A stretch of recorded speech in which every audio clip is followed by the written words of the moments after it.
I felt like crying as loudly as I could. मुझे लगा मैं जितनी जोर से चिल्ला के रो सकता हूँ रोऊं।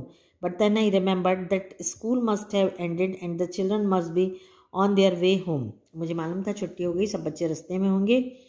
Tired and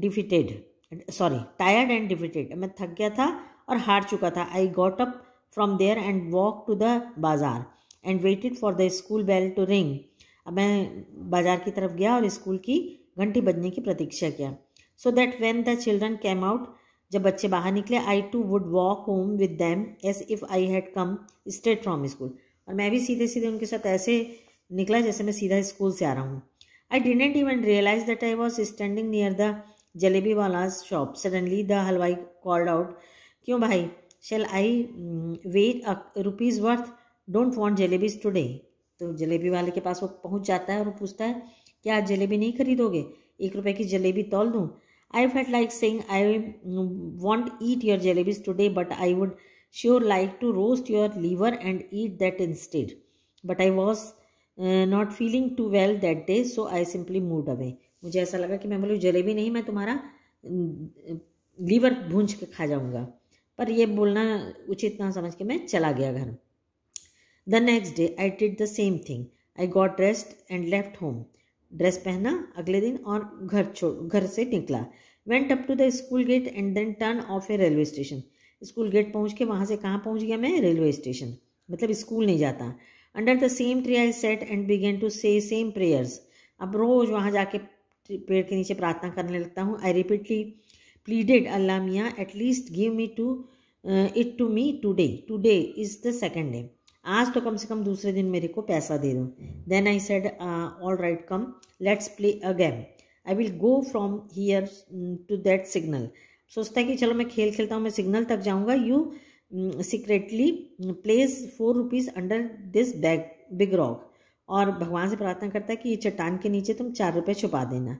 I will touch the signal and come back. और मैं सिग्नल को छू के आऊँगा वापस। What fun it will be if I pick up the rock and find 4 rupees underneath. और कितना मजा आएगा जब मैं देखूंगा कि उस पत्थर के नीचे 4 रुपये में है। So are you ready, I am going towards the signal 1 2 3। तो बोलता है भगवान से, क्या आप रेडी हैं, मैं जा रहा हूँ सिग्नल की तरफ 1 2 3। I went up to the signal and return smiling. Signal में जाता हूँ और मुस्कुराते हुए वापस लौटता है। But could not find the courage to pick up the rock. What if the coins were not there but then I thought what if they were. वहाँ पे पैसे तो नहीं थे, क्या था वहाँ। फाइनली आफ्टर सेइंग बिस्मिल्लाह when I lifted up the rock this big Harry worm got up. वहाँ एक बड़ा सा कीड़ा था। And curling and twisting wriggle towards me. और मेरी तरफ रेंगते हुए आ रहा था। I scream and ran away and once again touch the signal. एक बार फिर गया और फिर से सिग्नल को छू के आया। Then crawling on my hands and knees. अब वो मेरे हाथ में और घुटने में चढ़ने लगा। I reach the tree. I tried my best not to let my eyes stay towards the rock but as I picked up my bag and I was about to leave. अब मैं बैग को अपने टांगा और चला वहाँ से। I had to look once again at the rock. फिर से एक बार चट्टान की तरफ देखा। And do you know what I saw there. और मैंने वहाँ क्या देखा। I saw mister worm coiled on it comfortably staring at me. और वहाँ पर मैंने देखा कि वही कीड़ा है जो कॉइल टाइप का मुड़ा हुआ पड़ा है और मुझे देख रहा है। I walked away thinking. अब मैं सोचता हुआ चलने लगा। टुमारो आई विल टू वज़ू wear clean clothes and come here. अब मैं वज़ू मतलब उन मुसलमानों में एक वर्चू वो होता है, रिवाज होती है, रिचुअल होता है, तो वो करके साफ़ कपड़े पहन के आऊँगा। फ्रॉम मॉर्निंग टू नून। और दोपहर से सुबह से लेकर दोपहर तक I will keep reading the नमाज। और सुबह से दोपहर तक के मैं नमाज पढ़ता रहूँगा। If even after that Allah doesn't give me 4 rupees, I will be forced to learn how to strike bargain to make deals with him. After all, if my Allah does not give me my 4 rupees, then who will? और मैं उनसे बोलूँगा यदि आप भगवान मुझे नहीं दे सकते तो मुझे कौन देगा। That day when I returned home from school and actually from the railway station. दरअसल मैं स्कूल से नहीं, कहाँ से आ रहा था, railway station. I was caught और मैं पकड़ा गया। The report of my absence had reached home. मैं स्कूल नहीं जाता था, स्कूल से बंक मारता था, ये खबर घर पहुंच गई थी। It's useless to relate what happen after that. और उसके बाद क्या हुआ ये बोलना का कोई मतलब नहीं है।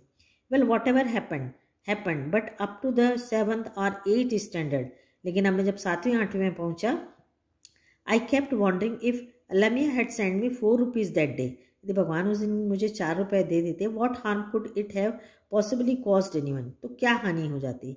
It was only later then I came to the conclusion, और मैं ये निर्णय पर निकला, ये कंक्लूजन पे निकला, दैट इफ अल्लाह मियाँ were to provide all for the asking then mad would even today be living in nest like vultures and crows and would not have learned the art of making jalebis।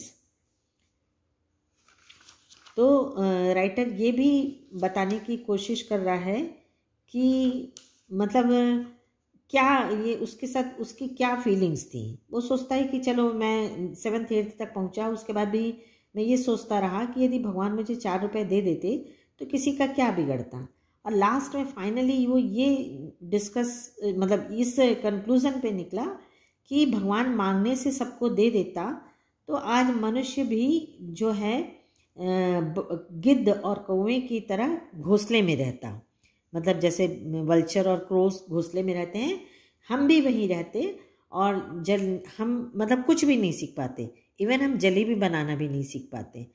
कहने का मतलब ये है कि मांगने से यदि सब कुछ मिल जाता तो आदमी मेहनत नहीं करता, सब मांग मांग के अपनी जितनी भी रिक्वायरमेंट है पूरी कर लेते, और हमें जब कोई चीज़ की ज़रूरत होती है, कुछ रिक्वायरमेंट होता है, तो उसके लिए हमें परिश्रम करना पड़ता है।